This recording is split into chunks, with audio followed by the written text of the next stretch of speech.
Você que se liga no YouTube do Barro Preto, muito boa noite. Hoje é quarta-feira, sexta, mas hoje é dia 4. Hoje é dia 4 de dezembro de 2020. Se você está assistindo esse vídeo, essa aula, no momento da estreia, se não, bom dia, boa tarde, boa noite, boa madrugada, onde quer e no horário que quer que você esteja, seja muito bem-vindo. Nós estamos aqui em mais uma EBD dos adolescentes. Estamos em mais uma EBD dos adolescentes. Meu nome é Vitor Daniel. Sou professor dos adolescentes junto com a professora Edinalva, a Tuta. A gente anda revezando, sempre reveza aqui nas sextas-feiras. Uma sexta-feira é ela, outra sexta-feira sou eu.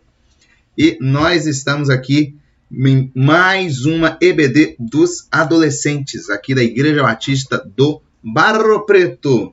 E antes da nossa aula começar, já quero te pedir para se inscrever no canal. Eu não sei se eu estou apontando para o lado certo do botão, me perdoem. Se inscreve no nosso canal, ative as notificações e para você ficar por dentro de tudo que acontece aqui no YouTube do Barro Preto. A gente sempre tem os cultos nos domingos, nas quintas-feiras, no sábado a gente tem vídeos especiais saindo também, para você ficar ligadinho por dentro da nossa programação aqui no canal do YouTube. Não só a EBD dos adolescentes, mas temos também as outras EBDs e os outros cultos. Então se inscreve aí para você não perder nada. Tudo bem? Galera, hoje nós vamos falar de um assunto que eu gosto muito. E eu gosto muito de falar, porque hoje nós vamos falar dela. Nós vamos falar dessa bonitinha aqui. Nós vamos falar, gente, de por que nós cremos na Bíblia. Vamos falar dessa bonita, por que a gente... Vou botar aqui, perdão, para não tapar o título. Por que a gente crê na Bíblia Sagrada? Afinal de contas, por que a gente escolheu crer? Por que nós acreditamos que as palavras desse livro são verdade e por que nós acreditamos nela? Então, a nossa lição de hoje é focada nisso.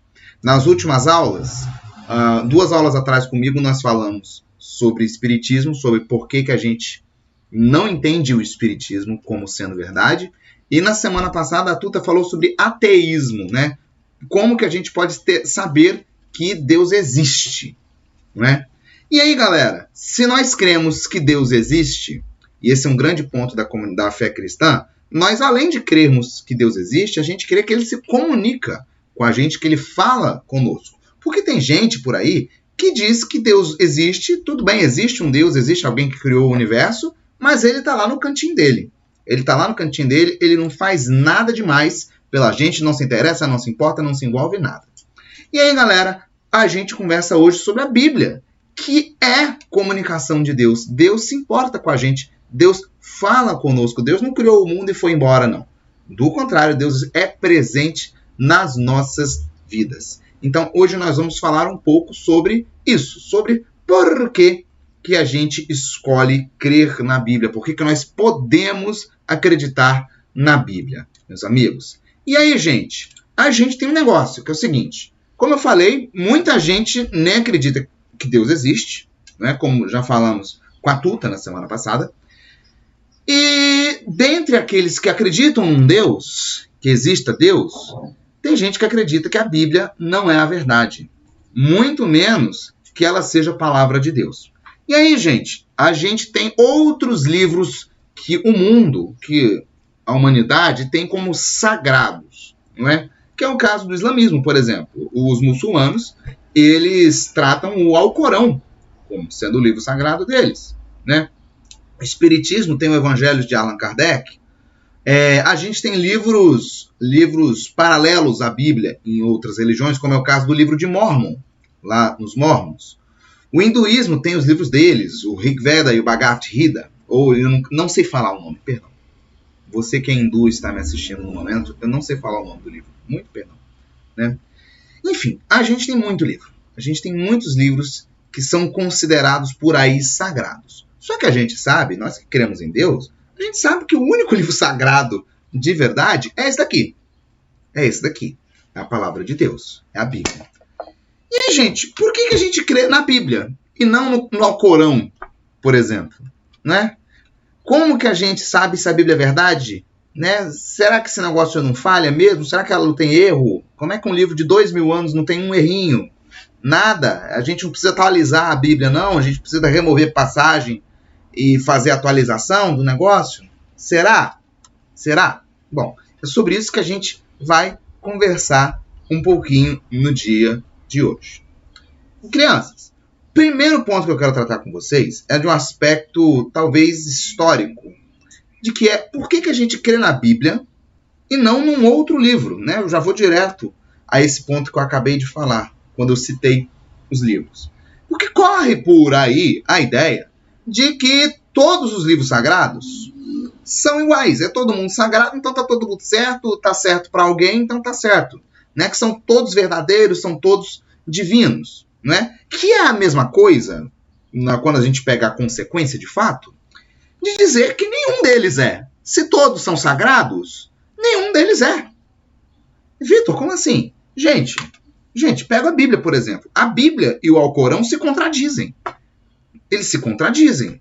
Então, se eu digo que a Bíblia é sagrada e o Alcorão é sagrado, nenhum dos dois é sagrado. Nenhum dos dois pode ser sagrado ao mesmo tempo. Né? É assim com os outros livros também, as outras literaturas que correm por aí. Como eu falei, o Evangelho de Allan Kardec, o livro de Mórmon, os livros do hinduísmo, enfim. Gente, se eles são livros que têm ideias contrárias uns aos outros, eu não posso afirmar que todos os livros são sagrados. Porque se todos forem reais, se todos forem sagrados, nenhum deles é por consequência, já que eles se contradizem um ao outro. E aí a gente chegaria na conclusão de que, na verdade, não existe Deus. Porque Deus seria muito enrolado, né, para escrever um livro que contradiz o outro. Né? Não. Então, primeiro ponto, não dá para considerar todos eles sagrados, porque eles se contradizem. Tudo bem? Então, primeiramente. Segundo, tem o pessoal do contrário, que diz que não existe livro sagrado nenhum. A gente não segue... Tem gente isso, eu já vi isso, gente, dizendo que é cristão, mas que não acredita na Bíblia, não. E olha assim para a pessoa e pergunto, oi, meu filho, você acabou de entender o que você disse? Que pensa comigo, velho. A gente só acredita em Jesus, quem apresentou Cristo para nós é a Bíblia. É a Bíblia. Como é que você é cristão e não acredita na Bíblia? Eu fico pensando, desculpa, gente, se você for uma dessas pessoas, por favor, eu não consigo. Minha mente é muito limitada, juro para vocês. Eu não consigo compreender. Porque no meu raciocínio, a gente só descobre o Cristo verdadeiro, a gente só conhece verdadeiramente a Cristo, porque é a Escritura que nos revela, porque ele está na Bíblia. Então, se a gente é cristão, a gente tem que acreditar na Bíblia. Tá bem? E aí, galera? O que acontece? A gente tem alguns motivos históricos para acreditar na Bíblia. Não é só porque assim, a Bíblia é legal e eu vou resolver acreditar. Não. A gente tem comprovação histórica a respeito disso. A gente tem confirmação arqueológica. Se você olha a internet, de vez em quando sai notícia na grande mídia de coisas descritas na Bíblia, lugares descritos na Bíblia, situações descritas na Bíblia, que a arqueologia e a historiografia comprovam. Que eles vão dizer que, sim, aconteceu aquilo ali, a Bíblia retratou uma coisa que aconteceu. Então a história bíblica é confirmada pela arqueologia. Várias passagens são confirmadas pela arqueologia. A Bíblia, ela convida a gente a verificar os fatos. Eu acho que uma grande frase do reverendo Augusto Nicodemos, se eu não me falha a memória dele, essa frase, que vai dizer assim, Jesus morreu para tirar o seu pecado, não a sua inteligência. Eu acho que é uma frase fenomenal. Porque, gente, a Bíblia, ela nos convida a refletir a respeito dela e a criticá-la, a analisar o seu conteúdo. Ela sempre está nos convidando a chocar, a pegar passagens e confrontar e a analisar. Ela nos convida a um livro passível de análise, sabe? Não um livro fechado que você aceita um dogma e você não questiona. Não. Tanto que quando Paulo chega na cidade de Bereia, os bereanos, lá no livro de Atos, eles analisam a mensagem de Paulo de acordo com o que eles conheciam da Bíblia, com o que eles conheciam na época, que era o Velho Testamento, né, o Antigo Testamento. Eles vão confrontar Paulo com o Antigo Testamento para analisar. Então, a Bíblia nos convida sempre a isso, a refletir, a analisar, a criticá-la. E aí, gente, um ponto muito legal. e muito importante, que é as profecias bíblicas têm se cumprido na história humana. A gente tem várias profecias ao longo da Bíblia que são escritas que foram se cumprindo ao longo da história. Então, por exemplo, eu vou pegar um exemplo que eu gosto muito, que é Daniel. Quando Daniel vai interpretar o sonho de Nabucodonosor, o sonho de Nabucodonosor é uma estátua, né? E aí Daniel vai dizendo, olha, a estátua é feita de vários materiais, a cabeça é de ouro, e aí simboliza, tem a cabeça de vários materiais, até chegar no último, nos pés, que são misturados com ferro e bronze.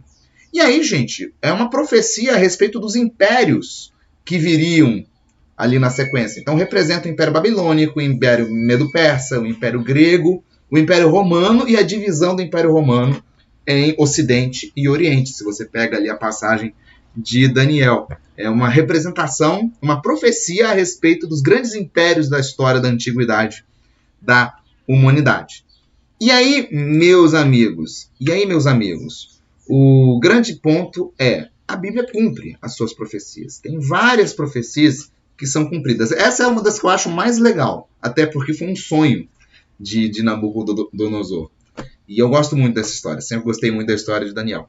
Mas ao longo da Bíblia a gente consegue encontrar N passagens. Jesus profetiza a destruição de Jerusalém e N coisas que são ditas na Bíblia que se realizaram. Tá certo? Bom, a Bíblia, e aí eu vou para um lado meio merchandising, é o livro mais lido da história da humanidade. Né? E não seria o livro mais lido da história da humanidade se não fosse, se não tivesse algum nível de credibilidade. Né? Bom, e aí, gente, a gente tem que considerar também o poder espiritual da Bíblia. Né? Porque a mensagem da Bíblia é uma mensagem que transforma.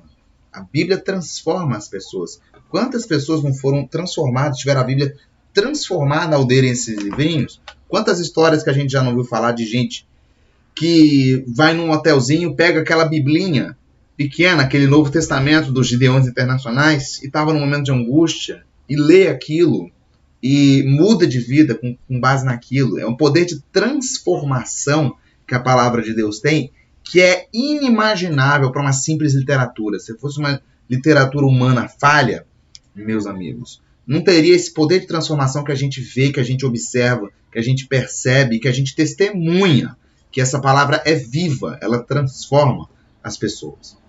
E aí, galera, só para fechar aqui a parte histórica, tem uma coisa que eu gosto muito da Bíblia, que é a fato da preservação dos seus originais.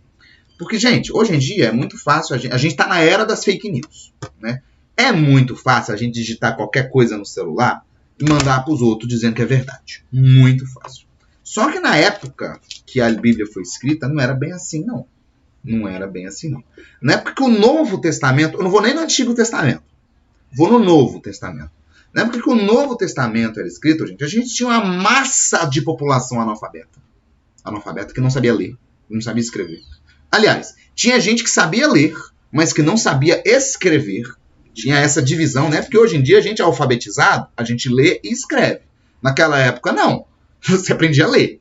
Escrever era uma coisa assim, para pouquíssimos. Tanto que existia a profissão de escriba. Existia essa profissão. As pessoas eram pagas para escreverem. Primeiro, porque muito pouca gente sabia escrever. E segundo, porque era muito caro. Era muito caro você ter o material necessário para escrever, papiro, tinta, os produtos necessários. Era muito caro. Então, era pessoa contratada, paga para aquilo ali. Então, para você escrever alguma coisa na época do Império Romano, que foi a época que foi montado o Novo Testamento, você contratava alguém. Era um serviço. Não era qualquer um que chegava e rascunhava qualquer coisa, não. Era um serviço. Você contratava, verificava. É que nem se hoje em dia você pedisse uma compra pelo correio, que aí chega, aí você verifica, aí a empresa te manda um e-mailzinho ou uma notificação perguntando se está tudo bem. Né? Era um processo muito rígido de escrita na Bíblia. Então é por isso que a gente consegue garantir, dado esse processo rigorosíssimo que era para escrever no mundo, que a Bíblia é fiel aos originais. que a Bíblia realmente foi escrita daquele jeito, que os textos foram escritos do jeito que chegaram até hoje. Porque foram feitas cópias dos textos. Alguém escrevia um e aí iam se fazendo cópias. Chegava um livro da Bíblia lá na igreja, por exemplo, Paulo resolveu mandar a carta dele para Coríntios. Os crentes de Coríntios recebiam e contratavam alguém para copiar aquela carta. Para copiar. Porque aí eles mandavam para outra igreja. E foi assim que as igrejas foram recebendo os livros do Novo Testamento na época. Era uma igreja contratando gente para copiar e mandar para outra. Tudo bem? Não era muito fácil escrever. Ninguém, um cidadão normal não escrevia. E aí, galera, isso preserva. Isso é um poder de preservação do documento original. A gente pode ter certeza da fidelidade do texto. O texto é como ele foi escrito. É como ele foi escrito naquela época, gente. E aí, galera, sempre que a gente observa os princípios bíblicos, e eu vou deixar claro aqui, os princípios bíblicos são aplicados na vida de uma nação, de algum país, a gente vê as coisas dando certo. As coisas dando certo. Sempre que os princípios da Bíblia. Uma coisa é você dizer que acredita em Deus. Uma coisa é dizer que Deus é mais importante que tudo na sua vida. Outra coisa é você agir, de fato, com os princípios da Bíblia. E aí, pessoal? Sempre que a gente observou isso ao longo da história, as coisas deram certo. E aí, galera, de novo, nenhum livro tem esse poder de transformação. E é fácil dizer que nenhum livro na história da humanidade pode ser equiparado à importância da Bíblia. Nada se compara à Bíblia. Então a gente tem todos essa argumentação histórica, arqueológica, documental, de que o que está escrito aqui é verdade, que o que está escrito aqui é correto, não é? E aí eu me pergunto, na verdade, por que ainda tem gente que não entende isso? Que não consegue compreender que a Bíblia, com todo esse poder de transformação que ela exerceu ao longo da história da humanidade, de tudo que ela foi capaz de operar, de tantas vidas que ela transformou, e que a gente pode ter certeza que é do jeito que está escrito, não foi ninguém que inventou isso, não. Ninguém que chegou aqui e resolveu imprimir um livro hoje em dia, que hoje em dia você tem uma impressora na sua casa e imprime, se você quiser. Não, a gente sabe que isso daqui é verdadeiro, isso aqui é real, e isso daqui é a palavra de Deus. E aí, galera, a Bíblia é a palavra de Deus. O que a gente tem escrito aqui na Bíblia é o que Deus escolheu para que a gente recebesse, né? A fim de que a gente pudesse conhecê-lo melhor, meus amigos. A gente pode conhecer Deus melhor através da Bíblia. E aí, gente, eu gosto muito de pegar passagens bíblicas nessas horas, porque a Bíblia ela fala de si mesmo. Ela fala de si mesma um pouco. E, de novo, não é porque a Bíblia diz que é a palavra de Deus que a gente acredita que ela é a palavra de Deus. Não, senhor. A gente não acredita. Seria muito fácil, né? Eu só acreditar na Bíblia dizendo, a Bíblia diz que ela é a palavra de Deus, então ela é. Não é assim. Não é? Vocês viram que existe argumentação, uma base de argumentação muito boa, como eu já comecei com vocês agora, para a gente dizer que sim, esse negócio é a palavra de Deus. Esse negócio, eu ainda estou falando da Bíblia. Mas que a Bíblia é sim a palavra de Deus, por tudo que a gente já conversou aqui. E aí, gente, a Bíblia, quando ela se refere a si mesma, ela vai se referindo, a gente pode ter certeza de várias coisas. A primeira delas é que Deus não mente, né? A Bíblia é a palavra de um Deus que não mente, como está escrito em Tito 1, capítulo 1, versículo 2, que está aí na telinha, na esperança da vida eterna, que o Deus que não pode mentir prometeu antes dos tempos eternos. A Bíblia é a nossa certeza de salvação. E Deus não mente. Deus não é homem para que minta, né?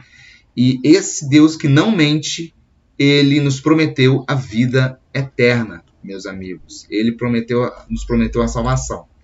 E aí, gente, a Bíblia ela resplandece, digamos assim, a autoridade de Deus. Ela nos mostra quem é Deus. E tem um texto que eu gosto muito, que eu vou colocar aqui também, que é lá em Êxodo 3,14, quando Moisés se encontra com Deus no Monte Sinai.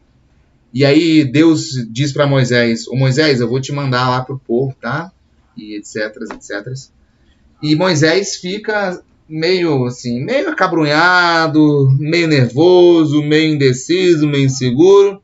E aí Moisés pergunta para Deus: Deus, Senhor, mas o que eu vou dizer para esse povo? Que eles não vão acreditar em mim quando eu disser que foi o Senhor que me mandou? E aí Deus responde isso para Moisés. Respondeu Deus a Moisés: eu sou o que sou. E essa frase, para mim, gente, ela é fantástica. Eu sou o que sou. E disse mais: assim dirás aos filhos de Israel: eu sou me enviou a vós. O eu sou me enviou para vocês. Eu sou o que sou. Gente, esse nome, esse título que Deus se dá, né? Aquele que é um título muito forte. Quando a gente pensa, alguém diz eu sou, por exemplo, eu sou Vitor, né? Eu sou o Vitor, né?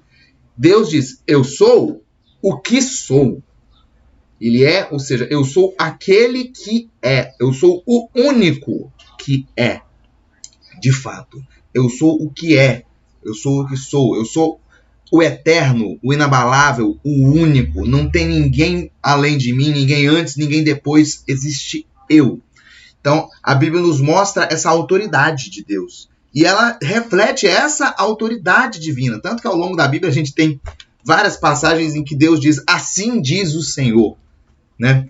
E a gente pode reconhecer a autoridade divina na Bíblia. E aí, galera, tem um texto muito bacana, que é o de 2 Timóteo, vou colocar aqui também para vocês, que é assim: toda a escritura é inspirada por Deus e útil para o ensino, para a repreensão, para a correção, para a educação na justiça, a fim de que o homem de Deus seja perfeito e perfeitamente habilitado para toda boa obra. Meus amigos, toda a escritura é inspirada por Deus e é proveitosa, ela é útil, ela tem poder para fazer grandes coisas na nossa vida, como está aí no texto e como a gente pode testemunhar. Então, sim, esse livro aqui, ele é inspirado por Deus, meus amigos e minhas amigas. E aí a gente, às vezes, se pergunta, eu pelo menos me perguntava isso, sobre a necessidade do Antigo Testamento, por exemplo, né? Porque os judeus, por exemplo, os judeus não creem na Bíblia, eles acreditam no Antigo Testamento. Né? Nós cremos no Antigo e no Novo Testamento.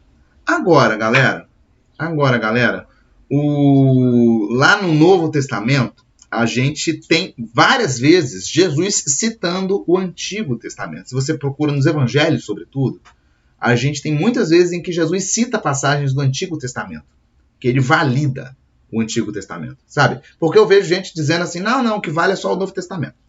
Só é tudo pela graça. Não tem nada certo. O Antigo Testamento é conta carochinha. Não.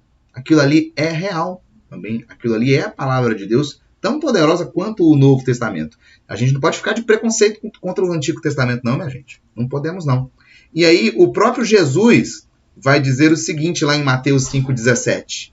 Não penseis que eu vim revogar a lei ou os profetas. O pessoal naquela época começou a achar isso, que Jesus vinha para acabar com tudo, vamos começar do zero esse negócio. Não, Jesus disse, não, eu não vim revogar ninguém.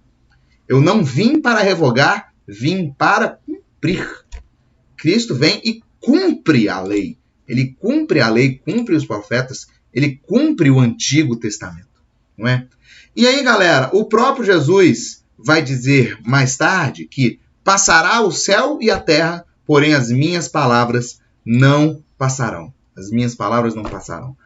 Tudo pode passar, mas isso daqui não passa. Isso daqui não passa jamais, meus amigos. E aí, gente, isso aqui é infalível.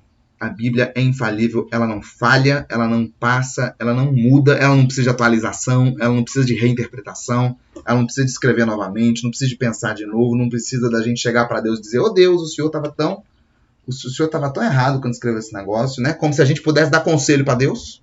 Né? Imagina você dando conselho para Deus, eu dando conselho para Deus, gente, olha só, quem sou eu, né? Enfim, é isso, meus amigos, é isso.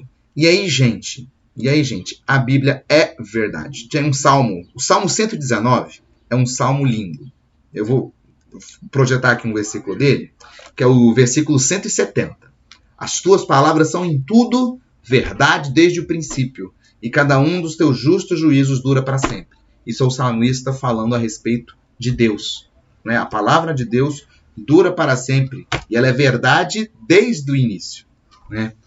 O Salmo 119, gente, se a gente lê o Salmo 119 com atenção, ele é um salmo que eu gosto muito, porque ele é um salmo a respeito da palavra de Deus. São 170 e quantos versículos que a memória me falhou, gente, desculpa.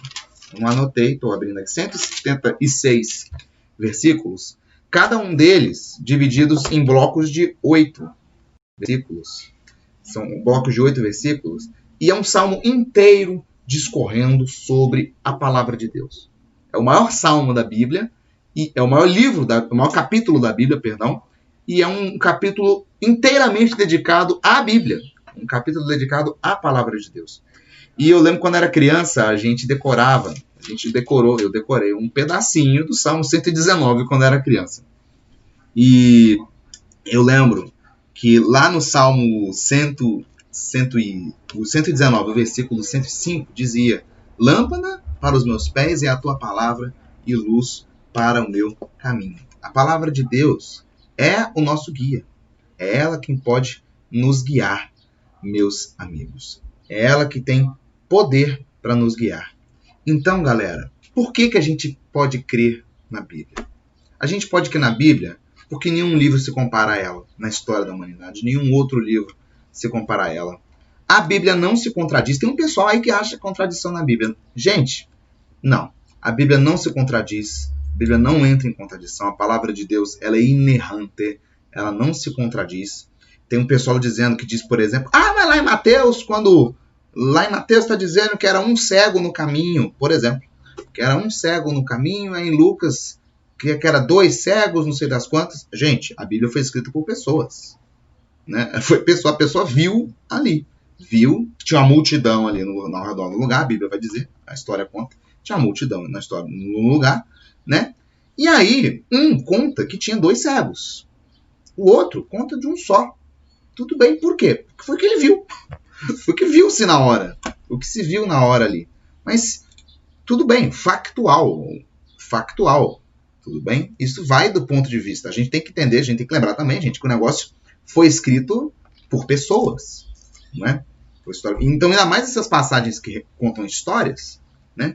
A gente está sujeito a ter as diferenças do ponto de vista. É a mesma história sendo observada por 4 pontos de vista. Tanto que a gente pega a ressurreição de Cristo, por exemplo, que é narrada nos 4 evangelhos, você tem 4 narrativas em que uma deixa ponto de fora da outra. Você tem coisa que só aparece num livro, que não aparece nos outros, né?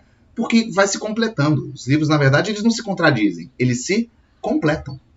Okay? Então a palavra de Deus não se contradiz, ela não erra, ela não se contradiz, ela não mente, ela é a verdade. E nós cremos, sim, que ela tem o poder de transformar vidas, porque ela é a palavra de Deus. Amém, queridos? Então, que a gente possa crer na Bíblia, na palavra de Deus, de todo o nosso coração, com todo o nosso entendimento, com todas as nossas forças, e que a gente possa não só crer, mas aplicar esse conhecimento da Bíblia nas nossas vidas também, tá certo? E eu encerro com um último texto, que é esse de Hebreus aqui.